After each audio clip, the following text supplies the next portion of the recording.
अस्सलाम वालेकुम व्यूअर्स, आज हम रीड करेंगे डॉक्टर शहबाज गिल के व्लॉग पे, जिसमें वो बता रहे हैं कि मौलाना फजल रहमान का सॉफ्टवेयर अपडेट कैसे हुआ।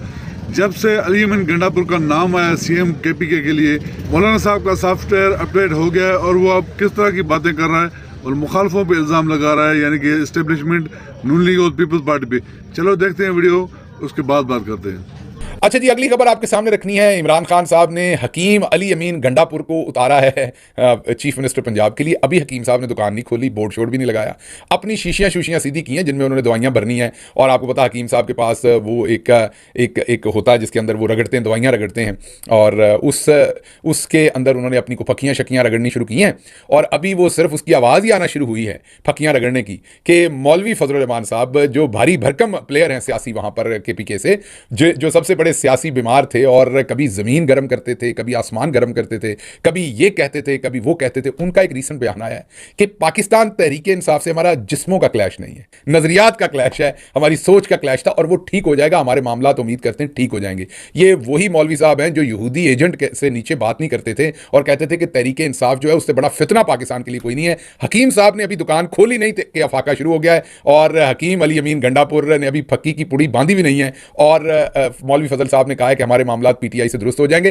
फिर उन्होंने चौधरी निजामुद्दीन के साथ भी बहुत बड़ा गिला किया है। ऐसे ही है जैसे किसी ने वैलेंटाइंस डे के ऊपर पूरा इंतजाम किया हो और फूल भी खरीदे हों और खाना भी बनाया हो कि बैठ के खाना खाएंगे, और ढोला जो है वो लास्ट टाइम पर रौला डाल दे और ढोला किसी और के साथ चला जाए। तो जो वो वाला मामला बनेगा वो बना है मौलवी फजल रहमान के साथ। सुनिए वो महर बुखारी साहब के इंटरव्यू में क्या कह रहे हैं। और मुझे सबसे ज़्यादा हंसी हमारी बहन महर बुखारी पे आ रही है, जो उनकी आवाज़ के अंदर गम है। उस टाइम उन्होंने पुरसे का लफ्ज़ भी इस्तेमाल कर दिया। पता नहीं उनको पता था कि नहीं कि यहाँ पुरसे का लफ्ज़ आना है कि नहीं, मेरे ख्याल में बनता नहीं था यहाँ पुरसे का लफ्ज़, लेकिन वो इतने गम में चली गई शदीद में कि वो उन्होंने पुरसे का लफ्ज़ भी इस्तेमाल कर दिया। और जो आवाज़ बैठी हुई है ना महर बहन की, वो ज़रा सुनने वाली है, उससे आपको खुद अंदाज़ा होगा कि उन्होंने कितना गम महसूस किया मौलाना साहब का, और वो बेचारी उनको तसल्ली दिए बगैर नहीं रह सकी। सुनिए मौलाना साहब चौधरी निजामुद्दीन को कहते क्या हैं। इनको सोचना चाहिए, अब मुझे नहीं सोचना। अब इसके बाद मैं आखिरी हद तक सोच चुका हूँ, अभी इनको सोचना। अल्लाह खैर करे सर। उम्मीद यही है कि आप पार्लिमानी सियासत का हिस्सा भी रहें और अपना पुरसा भी डालें इसके मसाइल के तदारुक का और हल की तरफ, बिकॉज मुल्क इसका मुतहम्मिल है। हमारे खुलूस का मजाक उड़ाया गया, हमारे हुब्बुल वतनी का मजाक उड़ाया गया, हमारी जमहूरियत के साथ कमिटमेंट का मजाक उड़ाया है इन्होंने। हम उनके मजाक के लिए पैदा हुए? ऐसा नहीं है, इतने भी गए गुजरे नहीं है हम लोग। मगर पार्लियामान को सीधे हो जाएं,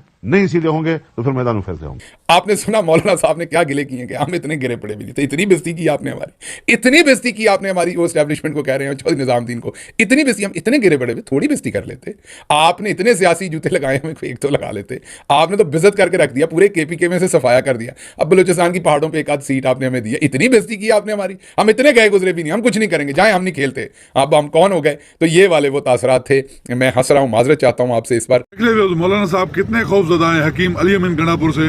उसने अभी वो बता रहे हैं कि दुकान खोली नहीं और ये खौफजदा हो गया और इतना डरने लगा है कि वो मुखालफों पे इतने खतरनाक हमले कर रहा है और खतरनाक जो तनकीद कर रहा है, और किस तरह इलेक्शन रिग की उन्होंने सारा किस्सा वो बता रहा है कि किस किस तरह इन्होंने क्या क्या किया है, और अभी तक इमरान खान की जब हुकूमत थी उस वक्त भी इन्होंने कैसे साजिश की, सारे बता रहे हैं। ये आज की कहानी। तो वीडियो पसंद आए तो वीडियो को लाइक और शेयर जरूर कीजिएगा, और अगर चैनल पर नए तो प्लीज चैनल को सब्सक्राइब करें। शुक्रिया, अल्लाह हाफिज़।